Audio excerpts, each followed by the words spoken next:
আসসালামু আলাইকুম রাহমাতুল্লাহ। আজকে Arafat Rahman cocoa Memorial trust আয়োজিত ক্রিকেট টুর্নামেন্টের পুরস্কার বিতরণ অনুষ্ঠানের সম্মানিত সভাপতি স্নেহসুদ নাসের, অনুষ্ঠানের সকল অর্গানাইজার, সকল সঞ্চালক স্নেহসুদ সরু সহ বাংলাদেশ থেকে আগত বাংলাদেশ জাতীয়তাবাদী দলের কেন্দ্রীয় নেতৃবৃন্দ, যুক্তরাজ্যের বিভিন্ন প্রান্ত থেকে আগত এবং ইউরোপের বিভিন্ন জায়গা থেকে আগত বাংলাদেশ জাতীয়তাবাদী পরিবারের সদস্য, আজকের এই অনুষ্ঠানের সকলের পক্ষ থেকে এবং আমার ব্যক্তিগত পক্ষ থেকে আপনাদেরকে আন্তরিক অভিনন্দন এবং মোবারকবাদ। আজকের এই দিনটি আজ থেকে 15 বছর আগে শুরু হওয়া আরাফাত রহমান কোকো মেমোরিয়াল ট্রাস্টের এই যাত্রাটি অবশ্যই একটি নতুন মাইলফলক।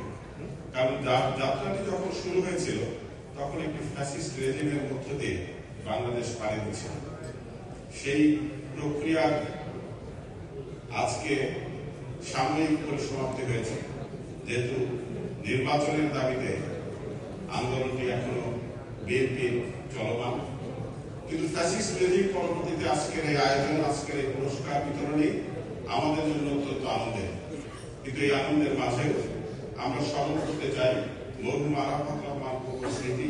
আমরা স্মরণ করতে চাই বাংলাদেশের জন্ম থেকে আজ অবধি সকল গণতান্ত্রিক আন্দোলনে যারা দেশের জন্য, দেশ মাতৃকার জন্য জীবন দান করেছেন তাদের মাগফিরাতের জন্য। শহীদ রাষ্ট্রপতি জিয়াউর রহমান সহ মহান মুক্তিযুদ্ধ থেকে শুরু করে অদ্যাবধি সকল শহীদদের আত্মার মাগফিরাত কামনা করছি।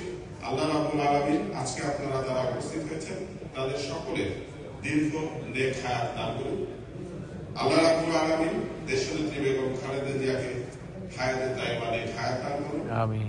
এবং শহীদ রাষ্ট্রপতি জিয়াউর রহমানের একমাত্র উত্তরসূরি জনাব তারেক রহমান, বিএনপির ভারপ্রাপ্ত চেয়ারম্যান, আল্লাহ তাকে নেক হায়াত দান করুন এবং আগামীতে তার নেতৃত্বে বাংলাদেশের নতুন নির্বাচনের মাধ্যমে একটি নতুন সরকার আসুক এবং সেই সরকার এই মরহুম আরাফাত রহমান কোকো আজকে যারা অর্গানাইজার তাদেরকে যে উদ্দেশ্য তারা এই আয়োজনগুলো করছে সেটি বাংলাদেশের সর্বস্তরে ছড়িয়ে দেওয়া সমাধান করবে। আপনাদের সকলের আন্তরিক শুভকামনা এবং কল্যাণ কামনা করছি। আল্লাহ হাফেজ। আসসালামু আলাইকুম। ভাই, আমি এ পর্যায়ে এমন একটা ব্যক্তিকে বক্তব্য নিয়ে আসার জন্য বিশেষভাবে অনুরোধ জানাচ্ছি। 2015 সাল থেকে যিনি আরাফাত রহমান কোকো ভাইয়ের উপর কবিতা লিখেন,